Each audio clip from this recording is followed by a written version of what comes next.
Judge Jeanine Pirro, she talks here. She's very excited here. He's a fool. He's not an experienced judge. Donald Trump's daily reading out loud routine going horribly wrong yesterday. They continue to stack Trump, presumably his lawyers or advisors or Walt Nauta or whoever. They continue to give Trump stacks of paper, mostly articles talking about how innocent he is, apparently in an effort to keep him awake and give him something to read during the trial. The problem is that Donald Trump is trying to read some of these articles out loud to the press corps, the press gaggle, better said, that is waiting there at the courtroom every single day. And yesterday, on the way into court for the cross-examination of Michael Cohen, Donald Trump reading an article, a statement from Fox News Judge Jeanine Pirro.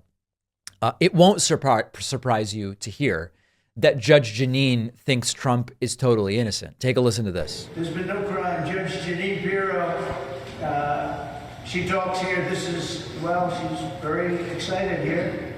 He's a fool. He's not an experienced judge. So I'll make that one a little short. I don't want to insult anybody.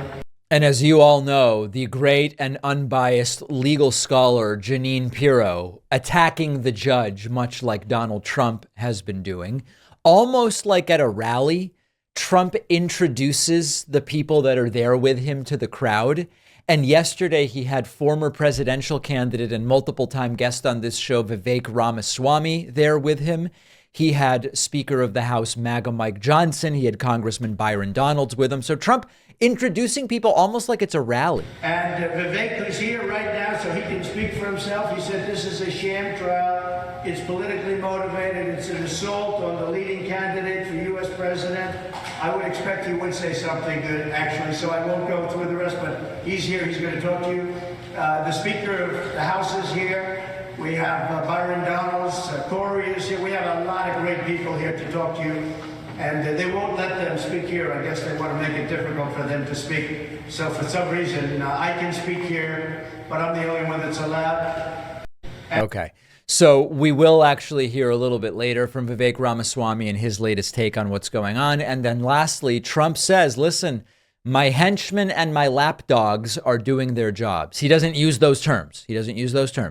But it's very clear that Trump here is effectively admitting that he is using these henchmen to circumvent the gag order. He is resisting saying some of the things that the gag order says he's not supposed to say, but he brings people in to say that stuff for him. And you could argue that this is him violating the gag order. Mr. Trump, are you directing surrogates to speak on your behalf?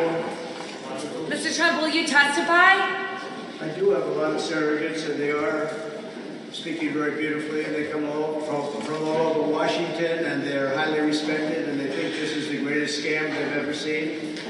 And some are Democrats. They're very embarrassed by what's going on. I just want to start by saying that on the electric vehicles that Biden is pushing down everybody. All right, so then he talks about electric vehicles, but he is saying they are speaking beautifully, and they are saying all the things that Trump wants to hear. So they're doing their job. Legal scholars increasingly saying that these are actual ways to circumvent the gag order against Donald Trump. This is something that may come up. He just can't help himself. Later in the show, we will hear Vivek Ramaswamy's latest on this trial, and it is really something. So let's take a quick break. Make sure you're subscribed on YouTube at youtube.com/The David Pakman Show.